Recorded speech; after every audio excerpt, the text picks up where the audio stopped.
Your daily mass readings and gospel commentary coming right up. First reading, a reading from the book of Genesis. In those days, Abram fell on his face, and God said to him, Behold, my covenant is with you, and you shall be the father of a multitude of nations. No longer shall your name be Abram, but your name shall be Abraham. For I have made you the father of a multitude of nations.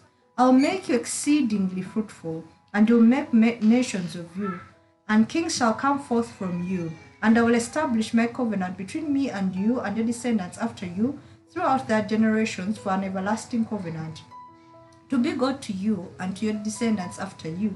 And I'll give to you and to your descendants after you the land of your sojournings, all the land of Canaan, for an everlasting possession, and I'll be their God.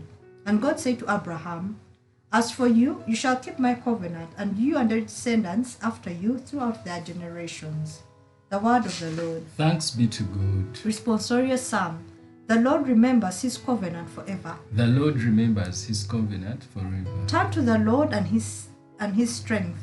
Constantly seek his face. Remember the wonders he has done, his marvels and his words of judgment. The Lord remembers his covenant forever. O children of Abraham his servant, O descendants of the Jacob he chose, he, the Lord, is our God. His judgments are in all the earth. The Lord remembers his covenant forever. He remembers his covenant forever, the promise he ordained for 1,000 generations, a covenant he made with Abraham, the oath he swore to Isaac. The Lord remembers his covenant forever. Glory and praise to you, O Christ. Glory and praise to you, O Christ. Today, harden not your hearts, but listen to the voice of the Lord. Glory and praise to you, O Christ.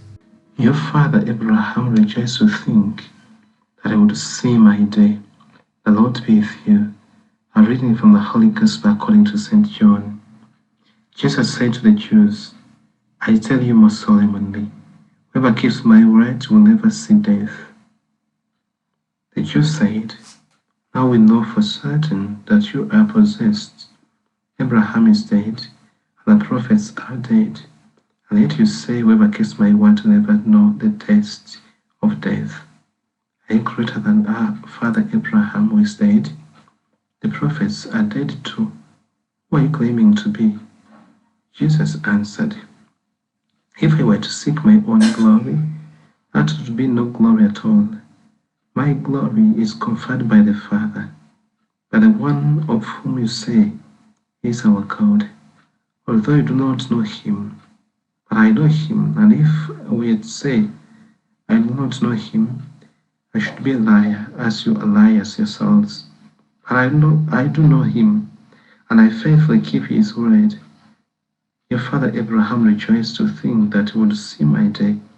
He saw it and was glad. The Jews then said, You are not 50 yet, and you have seen Abraham? Jesus replied, I tell you most solemnly, before Abraham ever was, I am. At this they picked up stones to throw at him, but Jesus hid himself and left the temple. The Gospel of the Lord. Praise to you, Lord Jesus Christ. The Gospel narrative of today is very similar to that of yesterday. Even though both are from the Gospel of John, they're not talking about the same incident.